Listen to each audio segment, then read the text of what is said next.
So BBS first इयरको चाहिँ इङ्ग्लिसको लागि मैले मेमोरेन्डम अथवा मेमोको फर्मेट पनि लिएर आइसकेको छु। अब मेमोको फर्मेटमा चाहिँ सबैभन्दा सुरुमा के लेख्नुपर्छ त भन्दाखेरि मेमोको टपिक के दिएको छ हामीलाई, केको बारेमा लेख्न दिएको छ त्यो लेख्नु पऱ्यो। त्यस पछाडि टु लेख्नु पऱ्यो, फ्रम लेख्नु पऱ्यो, डेट लेख्नु पऱ्यो अनि सिसी लेख्नु पऱ्यो। टुमा भनेको कसको लागि लेख्दै गरेको छ त्यो लेख्नुपर्छ।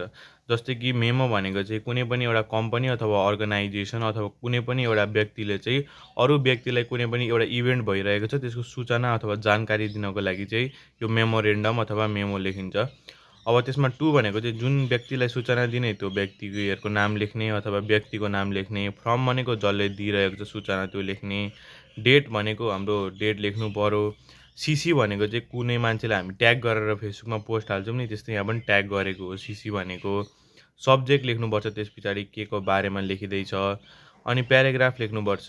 अब हामीले चाहिँ एउटा कुनै मिटिङको लागि बोलाउँदैछौँ भने चाहिँ we will talk about this things in the meeting अनि कन्डक्टेड अन दिस डेट भनेर लेख्नु पऱ्यो। अनि सेकेन्ड प्याराग्राफमा our team will conduct the meeting in dash space भनेको चाहिँ कुन ठाउँमा त्यो कन्डक्ट हुँदैछ, कति बजी कन्डक्ट हुँदैछ, कस्तो हाम्रो सोसल बिहेभियर हुनुपर्छ त्यहाँनिर, कस्तो हाम्रो ड्रेस कोड हुन्छ, त्यस्तो सबै कुराहरू चाहिँ त्यही क्वेसन अनुसार लेख्नुपर्ने हुन्छ।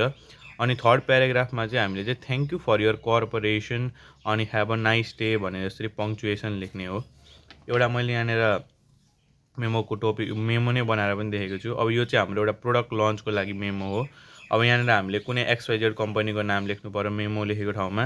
अनि त्यस पछाडि कसको लागि लेखिँदैछ जस्तै कि यहाँ टोनी स्टार्क्स कम्पनी भनेर लेख्नुपर्ने थियो, कम्पनी लेखिन छु मैले, टोनी स्टार्क कम्पनी लेखौँ। अनि त्यस पछाडि हरिकुमारबाट चाहिँ यो जाँदैछ यो मेमो चाहिँ। अनि डेट चाहिँ 20/12/2014 को लागि गएको छ यो चाहिँ।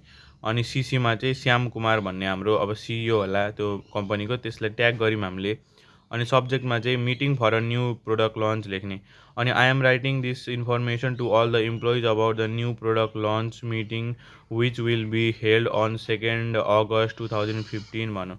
अनि त्यस पछाडि यसमा चाहिँ हाम्रो के आयो त भन्दाखेरि मिटिङ हुँदैछ, तपाईँहरू सबै आउनुपर्छ भनेर हाम्रो इन्फर्मेसन दिएको भनेर लेख्यो नि त सुरुमा इन्ट्रोडक्सनमा।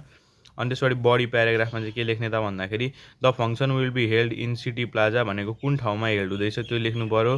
अनि where we will be collaborating with नेपालसँग कोलाबोरेट गरिरहेको छौँ हामीले, त्यस कारणले चाहिँ हाम्रो ह्यान्ड जेस्चर अनि ट्रेडिसनल क्लोथ चाहिँ प्रिफर गरिन्छ भनेको नमस्ते गरिन्छ, ना कि के भन्छ हगहरू नगर्ने होइन।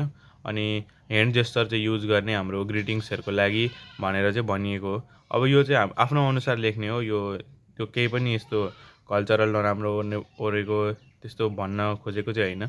तर अब यहाँनिर यसो लेख्दाखेरि सम्झाउन खोज्दाखेरि त्यसरी भन्न खोजेको मैले चाहिँ।